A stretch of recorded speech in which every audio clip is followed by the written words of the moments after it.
बिस्मिल्लाहिर्रहमानिर्रहीम। अस्सलामुअलैकुम। बेनकाब न्यूज़ के साथ मैं हुसैना हुसैन। चलते हैं खबरों की जानिब। सिटी क्राइम रिपोर्टर रजा अकरम जातला के करीब पुल सांग साइफन मोड़ पर तेज रफ्तार डंपर्स नहर में गिर गया। जानी नुकसान से बच गए। ड्राइवर की सुस्ती के बावजूद और स्पीड कंट्रोल ना कर सके, जिस वजह से बेकाबू होते हुए डंपर नहर में जा गिरा।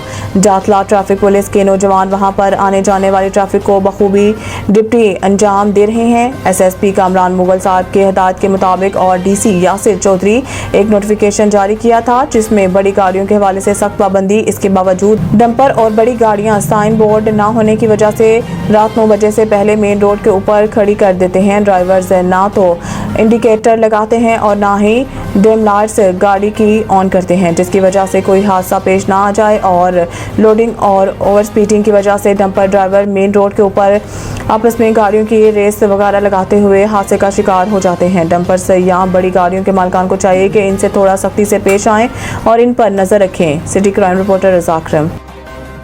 वफाकी काबीना का इजलास खत्म। PTI पर पाबंदी का मामला जेर गौर नहीं आया। ज़राए वज़ीर आज़म शहबाज शरीफ की ज़ेर सदारत वफाकी काबीना का इजलास हुआ, जिसमें अहम मामला पर गौर किया गया।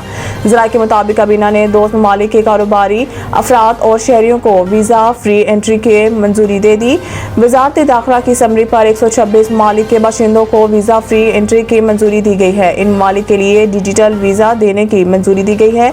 ज़राए का बताना है कि इजलास में SECP एक्ट 1997 के तहत खुसूसी अदालतों के क़याम, निजकारी कमीशन के बोर्ड के अरकान की तादाद में इजाफे और मतूका वक्फ अमलाक बोर्ड के चेयरमैन की तैनाती की मंजूरी दी गई। जबकि काबीना ने पाकिस्तान और डेनमार्क के दरमियान MOU पर दस्तखत की भी मंजूरी दी थी। ज़राए के मुताबिक वफाकी 2021-22 और 2022 और 23 के लिए पॉलिसियों पर अमल दरामद की रिपोर्ट काबीना में पेश की गई। ज़राए का कहना है कि काबीना में PTI पर पाबंदी का मामला भी ज़ेरे गौर आना था, ताहम इजलास में इस मामले पर कोई गौर नहीं किया गया। ज़राए ने मजीद बताया है कि काबीना इजलास में साबिक सदर आरिफ अलवी, इमरान खान और कासिम सूरी पर आर्टिकल चेन लगाने का मामला भी ज़ेरे गौर नहीं आया। IBP से हाथ जोड़कर कहें हमसे गलती होगी, मुआहिदे ख़त्म करो। मुस्तफ़ा कमाल इस्लामाबाद में नेपरा हेडक्वार्टर के सामने मीडिया से गुफ्तगू करते हुए रहनुमा MQM पाकिस्तान मुस्तफ़ा कमाल का कहना था कि दोस्त ममालिक से हाथ जोड़कर कहें कि कैपेसिटी पेमेंट्स की शकें ख़त्म की जाएँ। मुकामी 70% IBP से हाथ जोड़कर कहें गलती हो गई, मुआहिदे ख़त्म किए जाएँ। पाकिस्तान में ज़रूरत से ज़्यादा बिजली मौजूद है। मुस्तफ़ा कमाल का मजीद कहना था कि हमारे पास ज़्यादा बिजली बनाने की सलाहियत मौजूद है। पाकिस्तान में 17 घंटे की लोड शेडिंग की जा रही है। दही इलाकों में 4 दिन तक बिजली नहीं होती। बिजली की लोड शेडिंग के बावजूद बहुत ज्यादा बिल आ रहे हैं। ये हालात हो गए हैं कि बड़े भाई ने छोटे भाई को बिजली के बिल के पैसे मांगने पर कत्ल कर दिया। गैर मुल्की 20 से 30% IBPs दोस्त ममालिक की हैं। दोस्त ममालिक से हाथ जोड़ें कि कैपेसिटी पेमेंट्स क्लास ख़त्म किए जाएँ। IBPs को बिजली ना बनाने के पैसे देने का मुआहिदा ख़त्म करना होगा। IBPs बेशतर कंपनियां दोस्त ममालिक की हैं, इनसे जाकर बात करना होगी। कैपेसिटी पेमेंट मामले पर नजरसानी की जाए।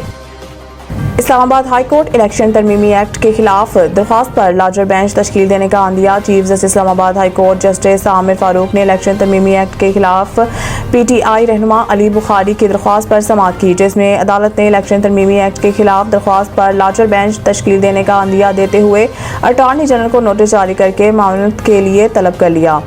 अदालत आलिया की जानिब से वजारत कानून और इलेक्शन कमीशन को भी नोटिस जारी कर दिए गए हैं और इस हवाले से 10 रोज में जवाब तलब किया गया है। वकील के मुताबिक इलेक्शन एक्ट में तरमीम करके रिटायर्ड जज को ट्रिब्यूनल जज मुकर्रर करने की शर्त शामिल की गई। रिटायर्ड जज की तैनाती में चीफ जस्टिस हाई कोर्ट से मुशावरत खत्म कर दी गई। मुशावरत चीफ जस्टिस के साथ होती है। इस अदालत के फैसले पर दूसरे फरीक को एतराज़ हो सकता है। बाद अदालत ने केस 10 रोज बाद दोबारा समाअत के लिए मुकर्रर करने की हिदायत कर दी। मेरे खिलाफ GHQ पर एहतजाज के लिए उकसाने का बयानिया बनाया गया। इमरान खान समाजी राब्ते की वेबसाइट एक्स ट्विटर पर जारी बयान में इमरान खान का कहना था कि परसों मीडिया पर मखसूस एजेंडे के तहत बयानिया बनाया गया। मैंने अवाम को GHQ जाकर एहतजाज पर उकसाया, जबकि हकीकत यह है कि तहरीक इंसाफ की तकरीबन 3 दहाई पर मुहित तारीख में पुरतशद्दुद एहतजाज की कोई मिसाल नहीं मिलती। गुज़िश्ता 2.5 साल के दौरान तहरीक इंसाफ के खिलाफ बदतरीन हथकंडे इस्तेमाल करके तशद्दुद पर उकसाया गया। नवंबर 2022 में मुझ पर कातलाना हमला हुआ और मेरी मर्जी के FIR काटने से भी इनकार किया गया।